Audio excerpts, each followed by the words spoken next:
Kalau kamu punya banyak ubi di rumah dan bosan cuma dimasak gitu-gitu saja, mending cobain deh. Dibikin kolak yang kental, manis dan gurih seperti ini. Dijamin deh sekali coba.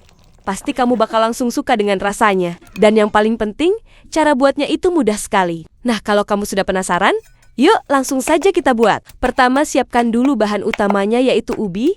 Setelah itu kupas dulu kulitnya sampai bersih. Potong-potong supaya lebih cepat matang. Baru setelah itu tinggal dicuci sampai ubinya bersih dan gak ada sisa noda yang masih membandel. Selanjutnya siapkan panci. Lalu didihkan air agak banyak, kemudian masukkan ubi yang sudah dicuci bersih tadi. Lalu rebus sampai empuk dan matang ya, supaya lebih mudah pas diolah ke tahap selanjutnya. Kalau ubinya dirasa sudah matang dan empuk, selanjutnya langsung saja angkat dan tiriskan. Kemudian pindahkan ubi yang sudah direbus ini ke dalam wadah yang agak besar. Selanjutnya ubi ini dihaluskan dulu sampai ubinya lembut, boleh pakai ulekan atau pakai alat apa saja. Jadi, total ubi yang dipakai di sini beratnya sekitar 300 gram. Selanjutnya, tambahkan 8 sendok tepung ketan dan juga 5 sendok tepung aci tapioka. Lalu tambahkan sedikit garam. Dan tambahkan 3 sendok gula pasir. Langsung saja diaduk-aduk semua bahan ini sampai merata.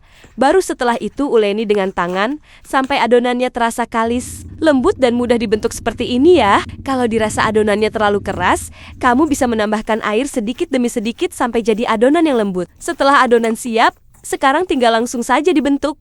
Cara ngebentuknya juga mudah banget loh. Tinggal ambil sedikit adonan, kemudian bulat-bulatkan di tangan sampai berbentuk bulat mulus seperti ini. Ulangi langkah yang sama sampai semua adonan selesai dibentuk.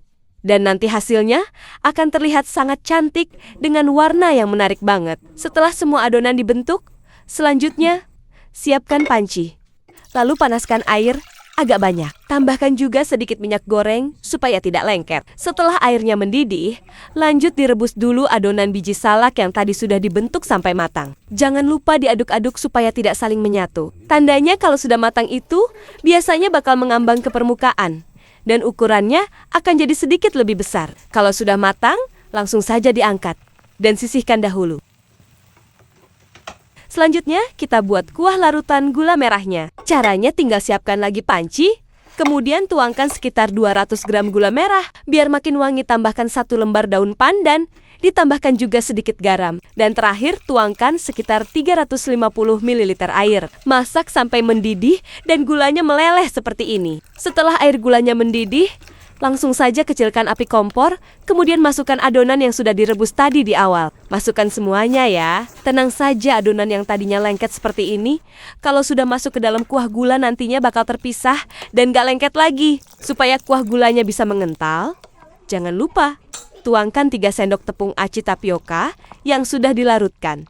Langsung masukkan dan tuangkan. Masih dengan api kompor menyala, langsung diaduk-aduk sampai kuah gulanya jadi mengental dan jadi seperti karamel yang lembut seperti ini. Kalau dirasa sudah matang dan rasanya sudah pas, tinggal langsung saja diangkat. Kemudian tinggal pindahkan ke dalam wadah atau mangkuk. Pindahkan secara perlahan supaya tidak pada tumpah dan supaya rasanya makin gurih dan creamy. Jangan lupa tuangkan air santan di atasnya seperti ini. Dan inilah dia hasil akhirnya. Cara membuat kolak dari ubi yang sangat lembut dengan larutan gula yang halus seperti karamel. Rasanya yang manis pas dan teksturnya yang kenyal-kenyal. Dijamin deh, bikin siapapun yang nyoba pasti bakal langsung suka. Ternyata cara bikin kolak jadul yang seperti ini itu mudah sekali ya.